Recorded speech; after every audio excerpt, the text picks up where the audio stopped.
어머니, 이제 그만하세요. 재영의 목소리가 거실에 울려 퍼졌다. 나는 손에 들고 있던 수저를 놓으며 몸을 굳혔다. 유미가, 아니, 수진이가 얼마나 힘들어하는지 아세요? 매일매일 스트레스로 잠도 못 자고 있어요. 재영아. 내 목소리는 떨렸다. 가슴 깊은 곳에서부터 무언가가 무너져 내리는 느낌이었다. 나는 그저 뭐예요? 어머니는 매번 수진이 일에 간섭하시고 애 키우는 방식까지 전부 다 참견하시잖아요. 어머니 때랑 지금은 달라요. 제발 좀 물러나 계세요. 물러나라. 그 말이 내 심장을 날카롭게 찔렀다. 30년을 혼자 힘으로 키운 아들의 입에서 나온 말이라고는 믿을 수 없었다. 알았어. 내가 미안하구나. 목이 메었다. 더 이상 말을 잇지 못하고 나는 방으로 돌아섰다. 닫힌 문 너머로 며느리 수진의 안도하는 한숨 소리가 희미하게 들려왔다. 안녕하세요, 여러분. 오늘 이렇게 제 이야기를 나눌 수 있어서 감사합니다. 지금도 이 순간이 믿기지 않네요. 설마 내가 이런 자리에서 이런 이야기를 하게 될 줄은 꿈에도 몰랐으니까요. 혹시 지금 이 영상을 보고 계신다면 구독과 좋아요, 알림 설정 부탁드립니다. 제 이야기가 누군가에게는 위로가 되고 누군가에게는 용기가 될 수 있다면 그것만으로도 충분합니다. 저는 올해 63, 인천에 사는 박미숙이라고 합니다.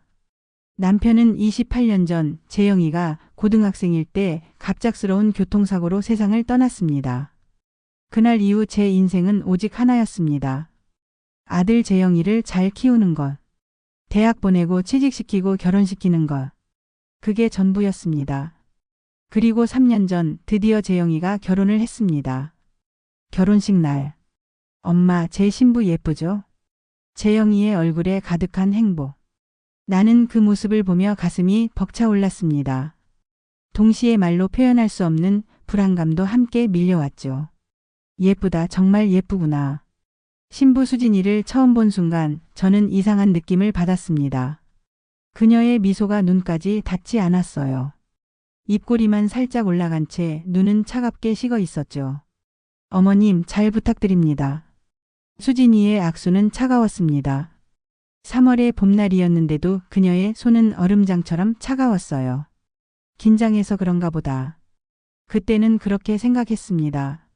아직 젊은 신부가 결혼식에서 긴장하는 게 당연하다고, 시간이 지나면 괜찮아질 거라고 믿었죠. 하지만 그건 제 착각이었습니다. 함께 사는 첫날. 어머님, 제가 청소할게요. 편히 쉬세요. 수진이는 친절했습니다. 처음 몇 달간은요. 저는 그녀를 위해 매일 아침 6시에 일어나 정성껏 밥을 지었습니다. 재영이가 좋아하는 된장찌개, 시금치나물, 계란말이까지. 30년간 해왔던 그 루틴을 계속했죠. 어머님, 아침 차려주셔서 감사합니다. 아니야, 당연한 거지. 우리 며느리 일하느라 힘들 텐데. 하지만 한 달쯤 지났을 때였습니다. 어머님. 아침 식사 중에 수진이가 조심스럽게 입을 열었어요. 죄송한데요, 저 요즘 다이어트 중이라서요. 아침은 가볍게 샐러드만 먹으려고요. 밥 안 차려주셔도 돼요. 응? 그래? 그럼 내가 샐러드를.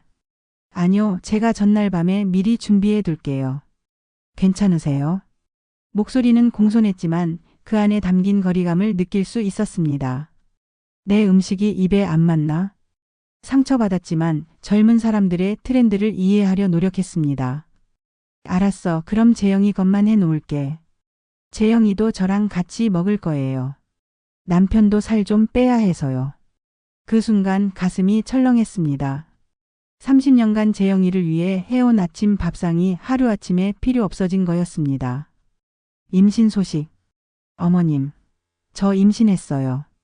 1년 후 수진이가 환하게 웃으며 임신 소식을 전했습니다. 저도 너무 기뻤어요.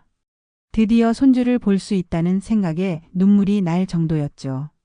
아이고, 우리 며느리. 축하해. 이제 조심해야 해. 내가 삼계탕 끓여줄게.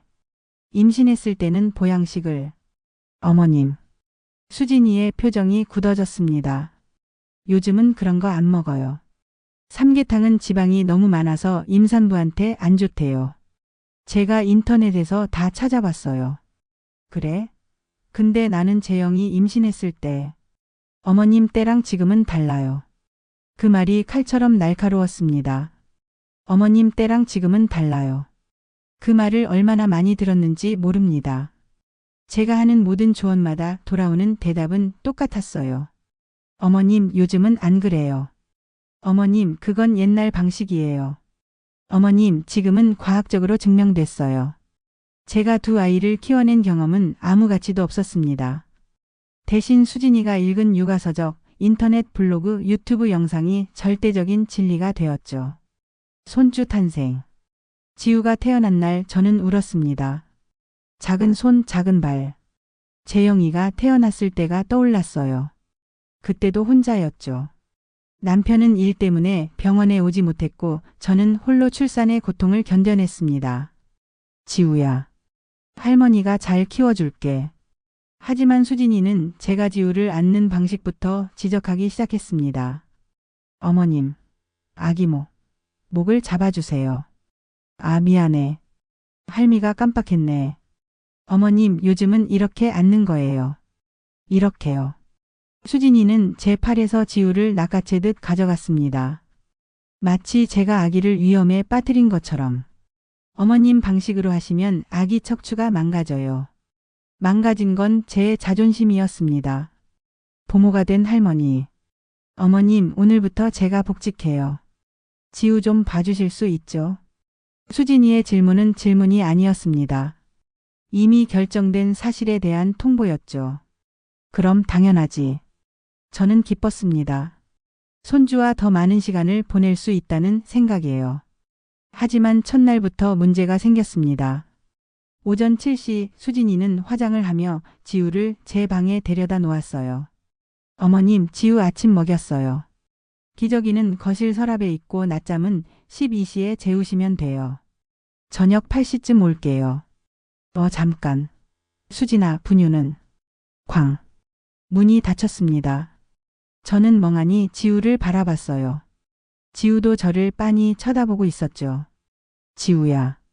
할머니랑 어떻게 하지? 그날부터 저는 지우의 전담 보모가 되었습니다. 깨진 신뢰. 어머님. 제가 얼마나 말씀드렸어요. 저녁 8시 퇴근한 수진이의 목소리가 집안을 가득 채웠습니다. 지우한테는 유기농 이유식만 먹이라고 했잖아요. 왜 어머님이 만든 죽을 먹이신 거예요? 수진아, 미안해. 냉장고에 있는 줄 몰랐어. 할미가 정성껏 끓인 거라. 정성의 문제가 아니에요. 수진이의 눈에서 분노가 뿜어져 나왔습니다. 알레르기가 생기면 어떡하려고요? 제가 얼마나 조심하라고 했는데. 미안해. 정말 미안해. 항상 그렇게 말씀하시면서 제 말은 안 들으시잖아요. 어머님 방식대로만 하시려고 하고. 그날 밤 재영이가 제 방문을 두드렸습니다. 어머니. 재영아. 유미가. 아니, 수진이가 많이 화났어요. 어머니도 좀 수진이 말을 들어주세요. 요즘 육아법이 많이 바뀌었다고 하잖아요. 재영아, 엄마도.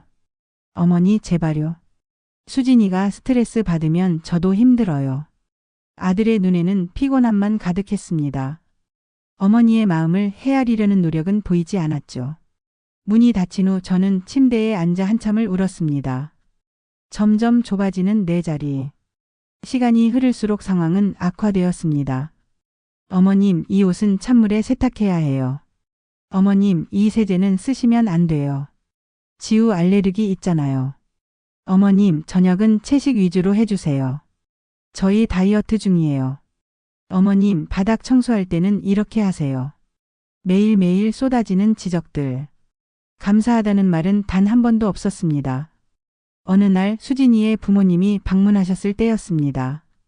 저는 정성껏 음식을 준비했어요. 갈비찜, 잡채, 각종 나물과 전까지. 와, 이거 정말 맛있네요. 수진이 어머니가 갈비찜을 드시며 감탄했습니다. 그죠? 제가 어제 장 보러 가서 고기 직접 골라서 양념도 특별히 했어요. 수진이가 환하게 웃으며 대답했습니다. 하지만 그 갈비찜은 제가 새벽 5시부터 준비한 것이었습니다. 수진이 요리 솜씨가 대단하네. 우리 사위는 복 받았어. 에이 아빠. 그냥 배운 거예요. 제가 30년간 쌓아온 요리 실력이 며느리의 것이 되는 순간이었습니다. 내 방마저 빼앗기다. 어머님 죄송한데요. 수진이가 제 방문을 두드렸습니다. 제 옷장이 너무 좁아서요. 어머님 옷장 절반만 써도 될까요? 응? 그래 그럼. 일주일 후. 어머님 제 책상을 여기 놔도 될까요? 거실에서 재택근무하려니까 너무 불편해서요. 제 방은 점점 수진이의 물건으로 채워져 갔습니다. 옷장의 절반, 책상, 화장대, 서랍, 심지어 제 침대 및 공간까지. 어머님은 물건이 많지 않으시잖아요. 물건이 많지 않은 게 아니었습니다. 이미 대부분을 버렸기 때문이었죠. 창가 자리도 수진이의 화분들이 차지했습니다. 제가 아끼던 난초는 관리가 안 돼 있다는 이유로 버려졌어요. 제 공간이 사라지고 있었습니다. 아니, 제 존재가 지워지고 있었습니다. 결정적인 순간. 그날 저녁 저는 된장찌개를 끓이고 있었습니다. 새벽부터 멸치와 다시마로 육수를 우려내고 직접 만든 된장으로 정성껏 끓인 찌개였죠. 재영이가 가장 좋아하는 음식이었어요. 어머님. 수진이가 갑자기 외출복으로 갈아입고 나타났습니다. 저희 오늘 외식하기로 했어요. 지우 외투 어디 있죠? 뭐? 외식? 제 손에서 국자가 떨어질 뻔했습니다. 네, 갑자기 재영이 회사 선배분이 새로 오픈한 레스토랑에 초대하셔서요. 어머님한테 말씀 안 드렸나? 재영이가 뒤에서 어색하게 웃으며 나타났어요. 어머니 아침에 말씀드리려고 했는데 깜빡했어요. 거짓말이었습니다. 그의 눈이 그렇게 말하고 있었어요. 어서 가요 여보. 예약 시간 늦겠어요. 수진이는 지우를 안으며 재촉했습니다. 어머님 저희 먼저 갈게요. 쾅. 문이 닫혔습니다. 저는 멍하니 식탁을 바라봤어요. 따끈한 밥 막 끓어오른 된장찌개, 정성껏 만든 밑반찬들. 가족을 위해 차린 밥상이었는데 이제 제 몫만 남았습니다. 혼자 앉아서 찬밥을 김치와 함께 씹으며 눈물이 뚝뚝 떨어졌습니다. 나는 뭐지? 이 집에서 나는 뭐지? 폭발. 다음 날 아침이었습니다. 어머님 오늘 회식 있어서 늦어요. 지우 저녁 먹이시고 재워주세요. 또다시 지우를 떠넘기려는 수진이를 보며 저는 더 이상 참을 수 없었습니다. 수진아. 네? 우리 이야기 좀 할까? 어머님 지금 시간 없어요. 저녁에. 지금이야. 제 목소리가 평소보다 높았습니다. 수진이가 놀란 표정으로 저를 쳐다봤어요. 나는 지우의 부모가 아니야. 네? 나는 지우의 할머니고 재영이의 엄마고 이 집에 목이 메었습니다. 이 집의 식구야. 그런데 넌 날 마치 가정부처럼 대하잖아. 아니 가정부보다 못하게. 수진이의 얼굴이 붉어졌습니다.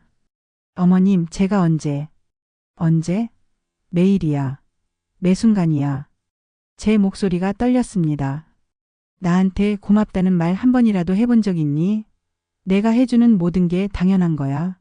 밥하고 빨래하고 청소하고 애 돌보고. 그게 다 당연한 거야. 저도 할 말 있어요.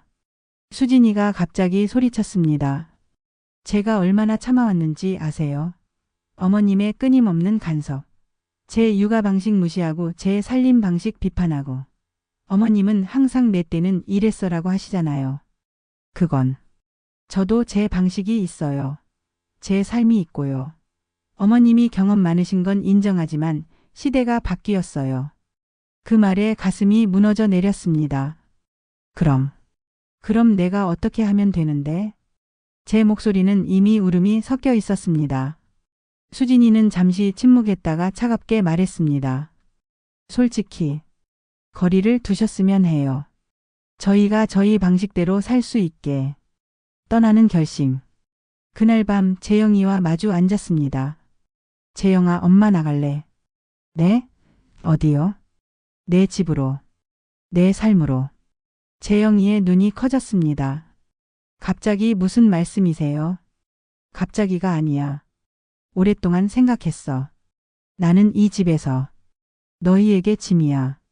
어머니, 아니라고 부정하지 마. 수진이도 너도 다 알아. 내가 없었으면 좋겠다는 거. 재영이의 얼굴이 굳어졌습니다. 저희도 저희만의 공간이 필요해요. 그 말이 마지막 대못을 박았습니다. 그래, 알겠어. 내일 나갈게. 새로운 시작. 다음 날 아침 저는 작은 가방에 짐을 쌌습니다. 평생의 추억이 이 작은 가방에 담길 줄은 몰랐어요. 할머니 어디 가요? 지우가 울먹이며 물었습니다. 할머니는 할머니 집에 가는 거야. 싫어. 할머니 가지 마. 지우를 꼭 안아주며 저도 울었습니다. 어머니. 재영이가 다가왔습니다. 그의 눈은 붉게 충혈되어 있었어요. 정말 죄송해요. 미안해할 것 없어. 엄마도 이제 내 삶을 살아야지. 택시를 타고 떠나는 길 뒤를 돌아보지 않았습니다. 월세방에서의 첫날. 10평 남짓한 좁은 공간. 하지만 이상하게도 마음은 편안했습니다. 이제 시작이야, 박미수. 혼잣말을 하며 저는 창문을 활짝 열었습니다. 문화센터에서 만난 새로운 세상. 할머님 처음이세요? 도자기 수업 첫날 선생님이 밝게 웃으며 물었습니다. 네, 처음이에요. 괜찮아요. 천천히 해보세요. 흙을 만지는 느낌이 낯설었습니다. 하지만 신기하게도 마음이 편안해졌어요. 와, 할머님. 솜씨가 좋으신데요? 정말요? 네, 처음 하시는 분 치고는 정말 잘하세요. 생전 처음 듣는 칭찬이었습니다. 집안일을 30년 넘게 했지만 누구도 제게 칭찬해 준 적이 없었거든요. 제주도 여행. 미숙 씨, 우리 다음 달에 제주도 갈까요? 문화센터에서 만난 친구 영자 씨가 제안했습니다. 제주도요? 저 같은 나이에? 무슨 소리? 우리가 몇 살인데 지금 안 가면 언제 가요? 그렇게 시작된 제주도 여행. 바다를 보며 저는 처음으로 자유를 느꼈습니다. 미숙 씨 행복해 보여요. 네, 정말 행복해요. 1년 후. 어머님, 유럽 여행 가신다고요? 재영이의 놀란 목소리가 전화기 너머로 들렸습니다. 응, 친구들이랑 이탈리아 가기로 했어. 어머니, 그 나이에 무리 아니에요. 그 나이? 재영아, 엄마는 아직 젊어. 전화를 끊으며 웃음이 났습니다. 예전에 저라면 상상도 못했을 일들을 하고 있었으니까요. 에필로그. 지금 저는 작은 원룸에서 혼자 살고 있습니다. 하지만 외롭지 않아요. 도자기 교실 친구들, 여행 동호회 회원들, 새로 사귄 인연들로 가득한 삶입니다. 가끔 재영이네 가족을 만나요. 명절이나 생일 때요. 하지만 이제는 그것으로 충분합니다. 여러분, 제 이야기를 들어주셔서 감사합니다. 기억하세요. 늦었다고 생각할 때가 가장 빠를 때입니다. 나이가 많아도 책임이 있어도 우리 모두는 자신의 행복을 찾을 자격이 있습니다. 저는 63세에 비로소 제 인생을 시작했습니다. 여러분의 인생은 어떤 색으로 칠해지고 있나요? 아직 시작하지 않은 꿈이 있다면 지금 시작하세요. 결코 늦지 않았습니다. 구독과 좋아요 부탁드리며 여러분 모두의 행복을 응원합니다. 감사합니다.